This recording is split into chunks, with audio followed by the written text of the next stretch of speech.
बिलासपुर का विवादित और चर्चित भूगोल बार, गौरांग बोबड़े की संदिग्ध मौत, अफसरों से दुर्व्यवहार, ड्रग्स मामले में संलिप्तता, आए दिन विवाद और मारपीट, ऐसे कई मामलों की सुर्खियां बटोरने वाला भूगोल बार आज भी बेखौफ संचालित हो रहा है। पर न्यायधानी के चर्चित भूगोल बार की गिरफ्तारियों का सिलसिला लगातार जारी है। वहीं देर रात तक बार का संचालन तो भूगोल के लिए आम बात हो चली थी, पर कहते हैं ना कि अति का अंत तो होता है। बस यही हुआ मंगलवार की रात को, जब यहां लगातार शिकायत मिलने के बाद नगर पुलिस अधीक्षक उमेश गुप्ता ने बार पहुंचकर भूगोल बार में देर रात तक बज रहे साउंड सिस्टम को जब्त कर लिया, जिससे पुलिस को अपने हाथ की कठपुतली समझने वाले भूगोल बार के संचालक की हेकड़ी निकल गई।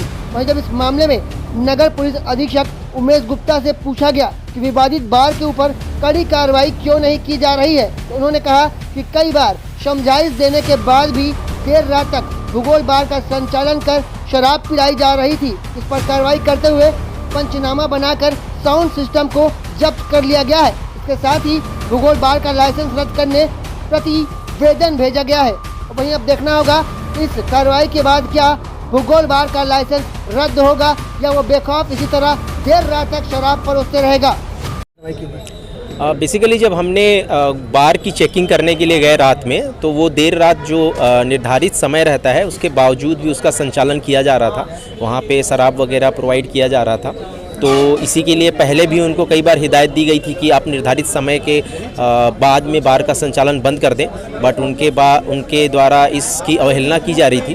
तो इसी तारतम्य में उनका पंचनामा बनाया गया और जो भी ध्वनि विस्तारक यंत्र उनके पास थे, जिससे कि वो रात के 1 बजे के आसपास वहाँ पे डीजे बजा रहे थे, तो उन सबको जब्त करके उन पे कार्यवाही की गई है। इसके पहले कई बड़ी घटनाएं हो चुकी है भूगोल में, उसके बाद भी उसको संचालक समझ नहीं रहे, उसके और आगे क्या कार्रवाई, कुछ बड़ी कार्रवाई होगी क्या? जी हाँ, ये मतलब मुझे नहीं लगता कि ये छोटी कार्यवाही है। ऑलरेडी हमने उनके डीजे को बंद कराया और बेसिकली ये प्रशासन का भी कार्य होता है, जिसमें उनको लाइसेंस दिया जा रहा है और लाइसेंस में स्ट्रिक्टली लिखा रहता है कि आप 12 बजे के बाद बार का संचालन नहीं कर सकते।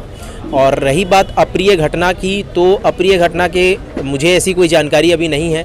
अप्रिय घटनाओं के बाद ही हम नियमित चेकिंग करते हैं और जब भी ऐसी कोई स्थिति निर्मित होती है जिसमें वो अवैध रूप से बार का संचालन करते हैं या समय के बाद भी, निर्धारित समय के बाद भी अगर बार चला रहे हैं, तो उस पर हमेशा कार्यवाही की गई है। इस बार भी उसी तरह कार्यवाही की गई है और प्रशासन को उनके बार का लाइसेंस कैंसिल करने के लिए प्रतिवेदन भी प्रेषित किया गया है।